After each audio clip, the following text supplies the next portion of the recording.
నారాయణ మాట. రచన వసుంధర. చందమామ కథ. నారాయణకు డబ్బు లేకపోయినా గర్వం ఎక్కువని ఊళ్ళో అందరూ చెప్పుకునేవారు. వాడెప్పుడు ఎవరిని దేనికి దేహి అని యాచించలేదు. 10 మందికి సాయపడడమే తప్ప ఎవరిని సాయం అడిగేవాడు కాదు.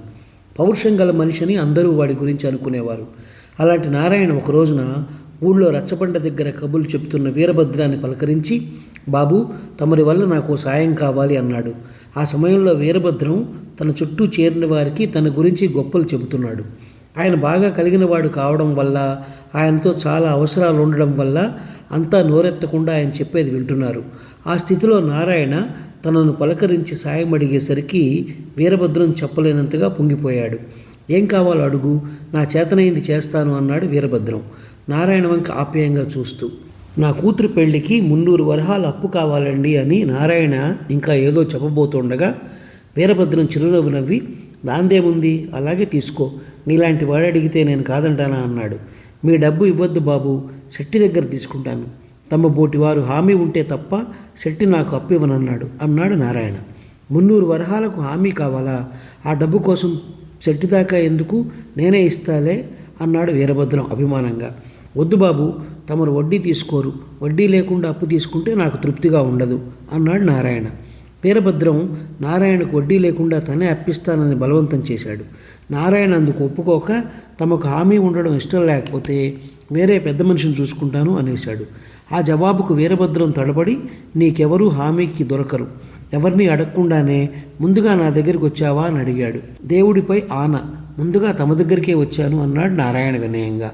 వీరభద్రం తృప్తిగా తలాడించి, నారాయణ, నువ్వెప్పుడు ఎవరిని దేనికి సాయం అడగవని, పౌరుషం గల మనిషివని ఊరంతా నీ గురించి చెప్పుకుంటారు.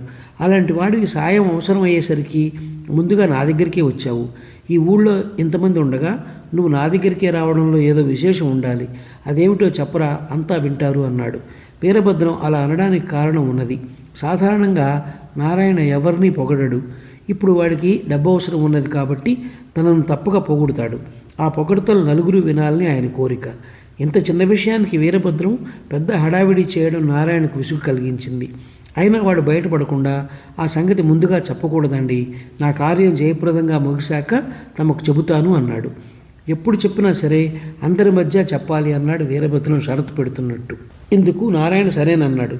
వీరభద్రం అప్పటికప్పుడు శెట్టికి కబురు పెట్టి రప్పించి, నారాయణకు 300 వరహాలు అప్పివ్వు, నేను హామీ ఉంటాను అని చెప్పాడు. శెట్టి అంగీకారంగా తలూపాడు. ఆ తర్వాత నారాయణ కూతురు పెళ్లి జయప్రదంగా జరిగిపోయింది. అది జరిగి వారం రోజులు తిరగకుండానే నారాయణ శెట్టి దగ్గర తీసుకున్న అప్పు కూడా వడ్డీతో సహా తీర్చేసి ఆ విషయం చెప్పడానికి వీరభద్రం దగ్గరికి వెళ్ళాడు. ఆ సమయానికి వీరభద్రం రచ్చబండ దగ్గర ఎప్పట్లాగే గొప్పలు చెబుతున్నాడు. ఆయన నారాయణ చెప్పింది విని ఆశ్చర్యంగా, ఇంత తొందరగా బాకీ ఎలా తీర్చేసేవరా అని అడిగాడు.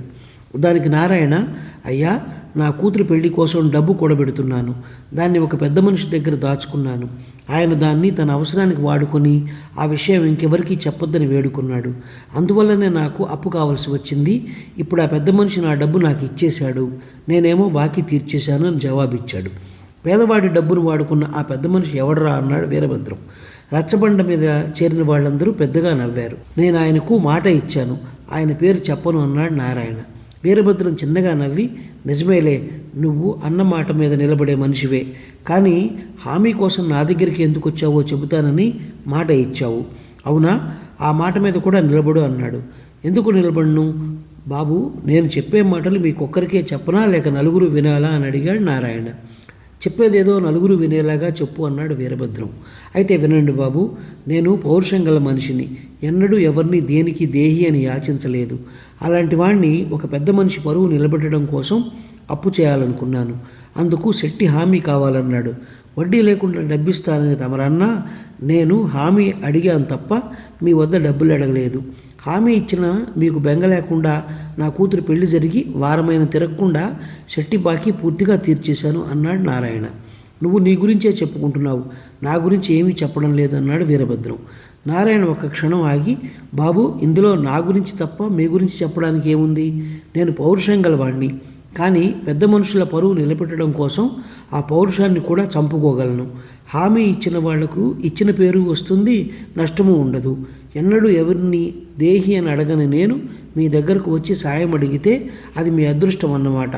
మీరు చాలా అదృష్టవంతులు బాబు, అందుకే నేను మీ దగ్గరికి వచ్చాను అన్నాడు. వీరభద్రం తెల్లబోయి, ఇదా నువ్వు నా గురించి 10 మందిలో చెప్పదలుచుకున్నది? నన్ను సాయం అడిగి నువ్వు నాకంటే గొప్పవాడు అనుకుంటున్నావా అని ప్రశ్నించాడు. బాబు, నేను మొహమాటస్తుల్ని, తమను అడిగారు కాబట్టి చెప్పాను, కానీ నా గురించి నేను అడగకుండా ఎవరికీ చెప్పుకోను, అడగమని ఎవరికీ చెప్పను అన్నాడు నారాయణ. ఇలాగని ముందే తెలిస్తే నీకు అసలు నేను హామీ ఉండేవాడిని కాదు అన్నాడు వీరభద్రం కోపంగా. నారాయణ అక్కడి నుంచి కదలబోతూ ఆగి, అందుకే బాబు, నేను కార్యం జయప్రదంగా ముగిసినాకే తమకు విషయం చెబుతానన్నది అని వెళ్ళిపోయాడు. ఒక పెద్ద మనిషి తన డబ్బు వాడుకుంటే మౌనంగా అతడు గుట్టు కాపాడాడు నారాయణ. అలాంటి వాడు అప్పుకు హామీ అడిగితే తనేదో గొప్ప ఘనకార్యం చేస్తున్నట్టు హడావిడి చేశాడు తను. ఈ విషయం అర్థమయ్యాక వీరభద్రం రచ్చబండ మీద కూర్చుని గొప్పలు చెప్పుకునే అలవాటు మానుకున్నాడు. ఈ కథ నచ్చినట్లయితే షేర్, లైక్, సబ్స్క్రైబ్ చేసి పక్కనున్న గంట ఐకాన్ని కొట్టండి.